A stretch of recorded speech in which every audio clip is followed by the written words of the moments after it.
Hello, viewers of our Stop the Destruction of the World program. Today I'd like to talk a little about the work of the Norberto Keppe School concerning the causes related to the destruction of the world. Dr. Keppe has been researching this for many years now, including in his book entitled The Decay of the American People and of the United States. In this book, he considered how to reverse the decay in America and save the American people from the deterioration there. I recently reread the prologue of this book while watching the unfolding drama in the southern part of the United States. Keppe wrote here, "We are not simply writing a book, but launching the beginning of a campaign of awareness in order to save this country from total decay." Anyone who reads this book and does not begin to experience a feeling of panic about what is happening must already be dead. In fact, this is humanity's greatest problem today. How does one show a blind person what he has never wanted to see? If the situation is so serious, it's because everyone has closed his eyes to the overwhelming evidence, thinking that if he ignores the problem, nothing serious will happen. What can we do now to make everyone else open his eyes and help save this nation? Even if a very large group of individuals should begin immediately to fight for America, to restore its development, many, many years of intense work will be necessary. But how can we do this if the prevailing mentality, and when Keppe wrote this book, he was living there, is opposed to any type of effort on behalf of this country? Today, Dr. Keppe, many commentators and journalists seem astonished at the situation they are witnessing there. As they watch the country in this terrible situation, extreme poverty, drug problems, no medicines, violence, lack of action, and poor response from officials.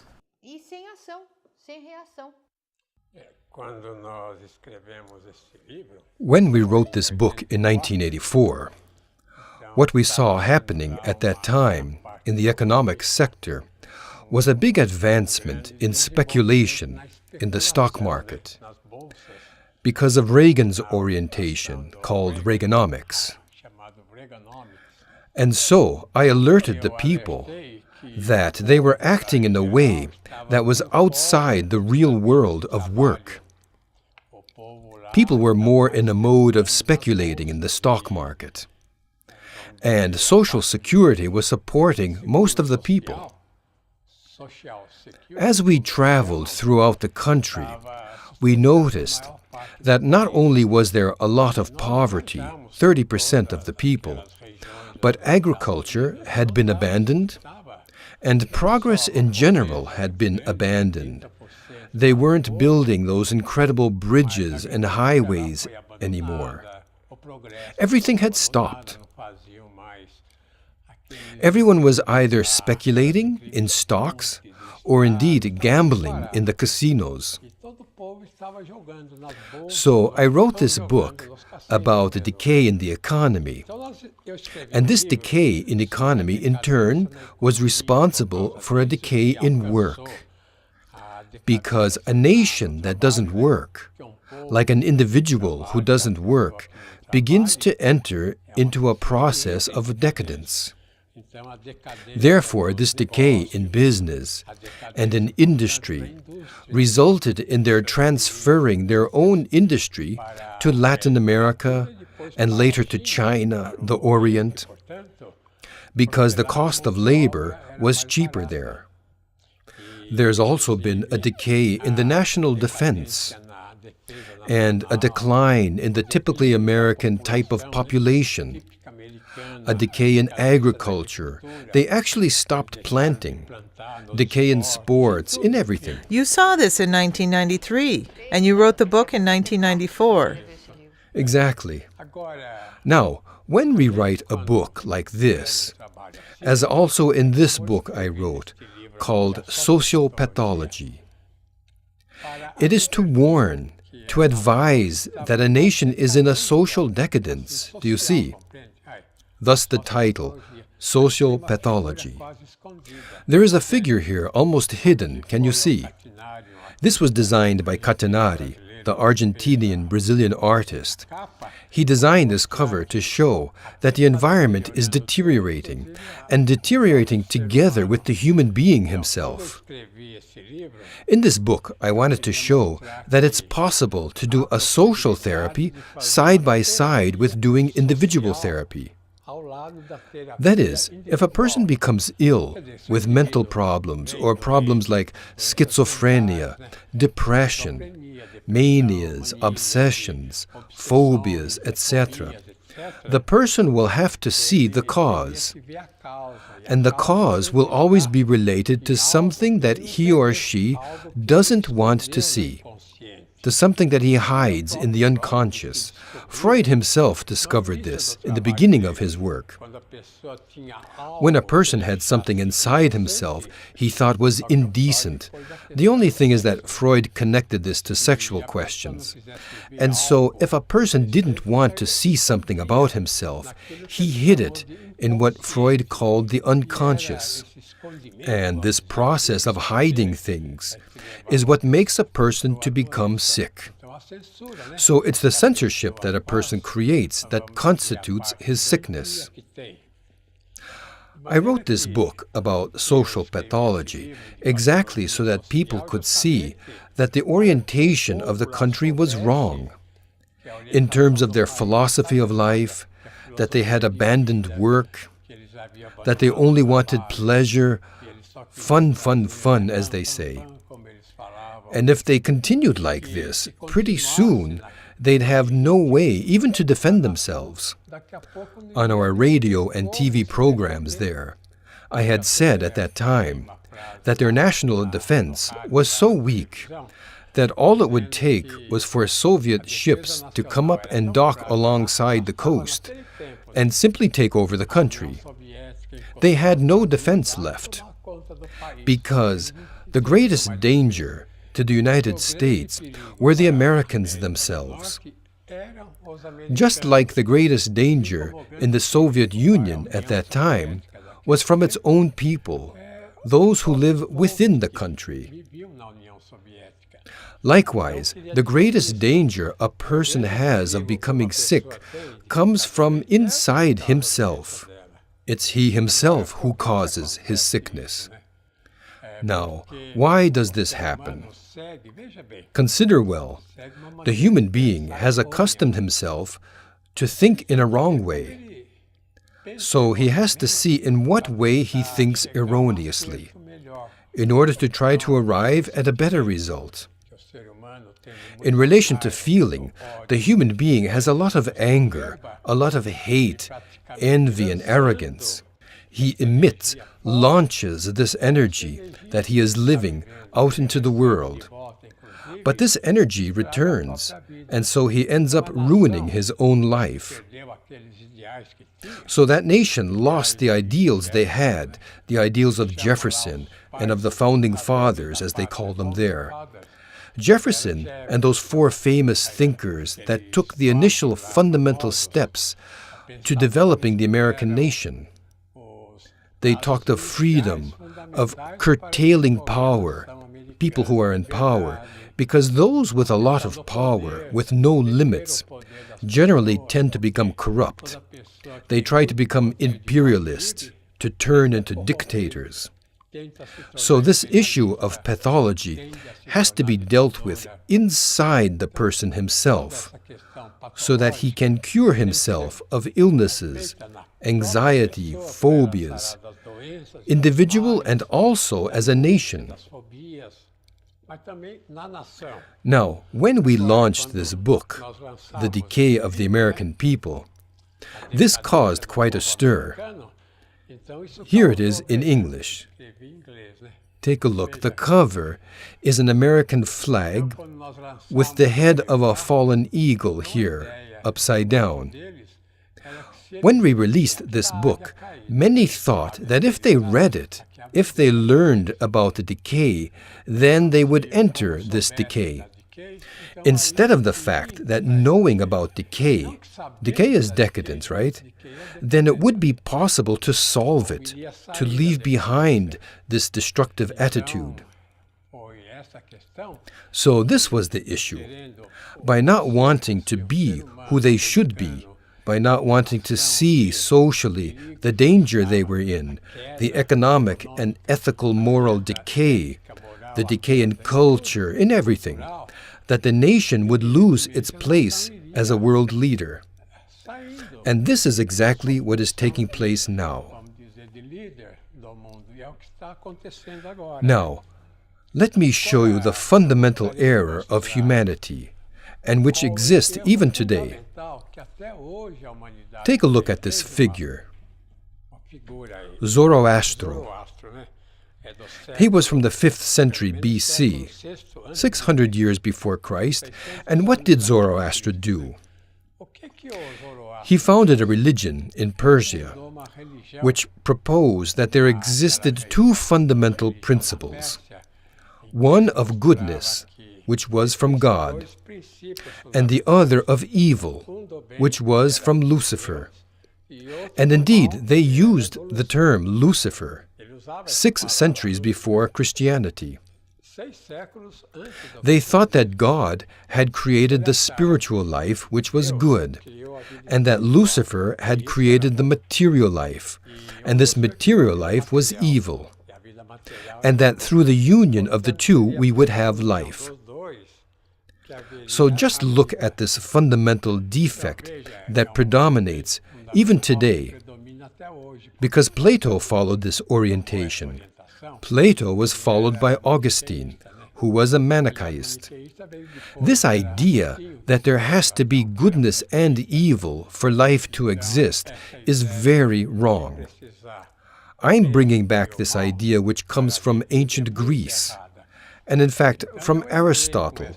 And Plato himself, at a certain point, introduced this idea that evil didn't exist in and of itself, that evil is simply the inexistence of goodness.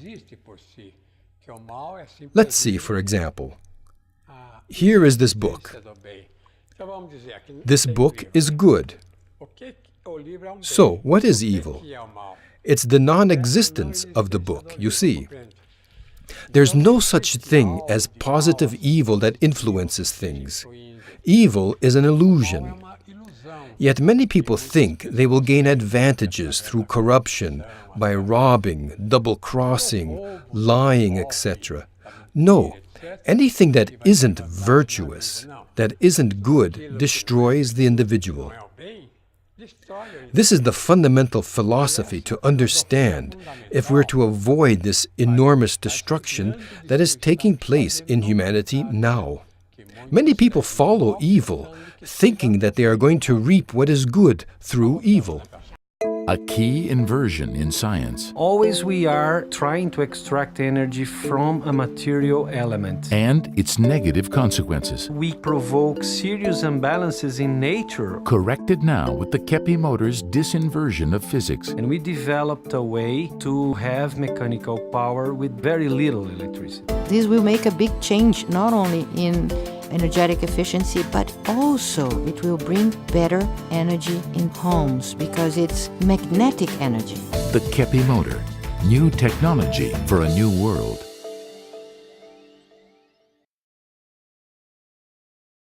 So continuing on from the subjects that you were talking about in the last segment, Dr. Kepi, human beings think they can combine goodness with evil.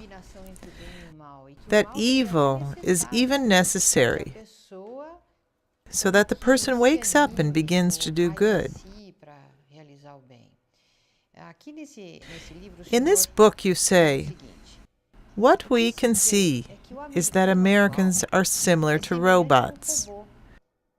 That is, they are programmed, pre-programmed to destroy, like in science fiction films. destroy cities, roads, industries, commerce, science, and the arts. Following the current idea that one has to hit bottom in order to recover again. This idea of cycles that people have, right, Dr. Kepi? People think it's necessary to pass through cycles, go up and down, and that it's necessary to reach the bottom in order to go up again. But this is a very wrong dialectic, because evil is always the destruction of goodness. And the more people destroy themselves or their country, the more difficult it is to recover. For example, the Babylonian Empire never recovered, nor did the Persian or the Roman empires, or the empire of Charlemagne. So this idea that something has to be destroyed in order to be recovered is wrong. This idea, Claudia, comes from what we were talking about in the first part of our program, the idea that both goodness and evil exist, and that they join together to make civilization which is good. Now, I'd like to return to the idea that evil is only a privation. It's a privation of goodness. For example, when a person is healthy, he is within goodness. If he isn't healthy, he is rejecting health, or he's losing health. So illness is evil. That is, it's exactly the absence of health. When Freud, that incredible genius, started his work, he perceived that something prior existed underneath a personality. He was from a Germanic civilization of Jewish origin. He was born in the Austrian-Hungarian Empire, as it was at that time. And he began to see that there was something, a phenomenon, that didn't let a person be integral, be complete, you see. This is why I called my work Integral Psychoanalysis, to reach the human being as a whole, as a complete being. Freud began to see that people weren't what they said they were, they aren't what they show, that they aren't what they appear to be in society. And of course, if people want to be accepted in society, they can't go around attacking everyone in sight, swearing all the time, complaining. If we want to be part of society, we have to at least behave reasonably. So this bad negative part of human beings have what Freud named the unconscious. We consider this to be the inconscientized part. That is, a person is angry, arrogant, envious, conceited, and he is ashamed of this showing up, so he censors it. He wants to be seen as someone good, even if he is very evil. So this evil part stays underneath, repressed. This word is used a lot in psychopathology, repression. This negative, evil part is repressed so that no one sees it. And the person himself also tries to forget it exists. Back in Freud's day, when he began his work and discoveries, Robert Louis Stevenson appeared.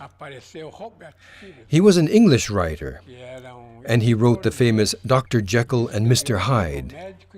This work was inspired in Freud's discovery. Can you see here? Look, this would be Mr. Hyde. This was the doctor who transformed into a monster. Dr. Jekyll was the doctor, and Mr. Hyde would be the transformation. When he took a potion, he turned into a monster. This is based on Freud, because every human being has a real monster within himself, like Stevenson showed. Now, of course, we don't go around showing ourselves to be a complete monster. But even so, the pathology always appears. Sometimes we know a person who is a very good person, very serious and loving, and all of a sudden one day he just explodes. Or a man who suddenly physically attacks another. Do you know when this happens a lot, Dr. Kepi? When a person drinks alcohol or takes drugs, or when the person doesn't have access to drink or do drugs. Look at the recent violence in New Orleans and Mississippi. Much of the violence that took place there was because people didn't have access to drugs. So it all surfaced. Sometimes it surfaces, but the majority of time it doesn't. And this little monster that human beings in general have within themselves creates the laws of a country or a dictatorship. It's the monster that dominates the unjust laws that exist throughout the entire world. This monster's responsible for the attitude of a lack of charity, or the bad thoughts against another person, or attacks children, or one's neighbor. That is, any attitude, any thought, and mainly any type of evil intention reveals this monster, this element that each one of us has within our interior, and which the majority of us control so that it doesn't dominate our lives. This is why we have to have laws and need police forces. This is why it's necessary to create armies and other means of social repression in order to deter those individuals who are socially dangerous. Now, let's consider a writer who created a lot of confusion for society. No one can say that he was a monster as such, or an evil person. He tried to do something advantageous, but ended up creating a very bad type of economy. Take a look at his picture. Keynes. And what did Keynes do wrong? He was an English economist when the economy was in bad shape. The stock market crashed in 1929, and the entire world was in a very difficult economic situation. So Keynes came up with the idea of not spending money, not using it, putting it in banks and saving it. That is, he thought a person's wealth or a country's wealth would not come from the use of money. Just look how absurd this was. Wealth would be to have money, even if it all stays in bank vaults or in the stock market.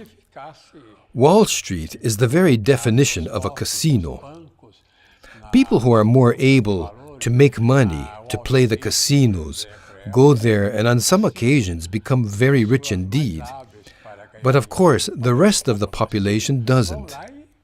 So what happens? Even though Keynes wasn't a monster, a dangerous Mr. Hyde, his ideas resulted in unjust laws. And not forgetting that before him there was Adam Smith, who created capitalism. And this capitalist system has brought no growth to humanity at all. What did capitalism do? It ruined the Industrial Revolution. The world was going through a period of development, and all of a sudden, with the creation of capitalism, everything was channeled towards making profit. Now, I'd like to show you a picture of Karl Jaspers, a German existentialist thinker. He was considered the most intelligent individual of his time. Here, look here. He wrote a book on psychopathology, which is considered fundamental in the understanding of human pathology. Here's what he wrote, his principles. Look. All inquiry is limited because the human being's life is limited. What did he mean by this? That the human being isn't an unlimited being capable of doing anything. We have to see our limitations so as not to demand rights that we shouldn't have. And the next one, number 2. Let's see. To philosophize is to search for transcendence. You see how he linked to the spiritual life. And thirdly, the issue isn't to prove the existence of God, but to seek to find Him. You see, humanity suffers not because it doubts God. It suffers because it is searching for God and doesn't know how to get there. And let's see now, in last place, we must look for transcendence inside ourselves. Karl Jaspers lived immersed in transcendence. So you will notice that we talk a lot about spiritual things on our programs, because spirituality exists within each one of us.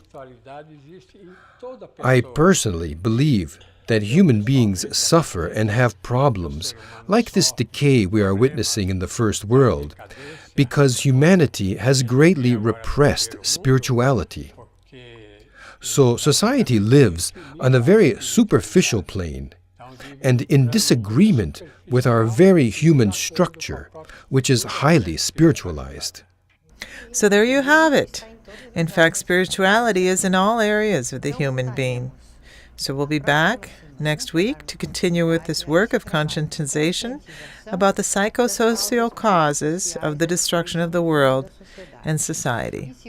If you want to find out more about the subjects we talked about today, you can order Decay of the American People in the United States by telephone 718-285-6992 or through our site. See you next time.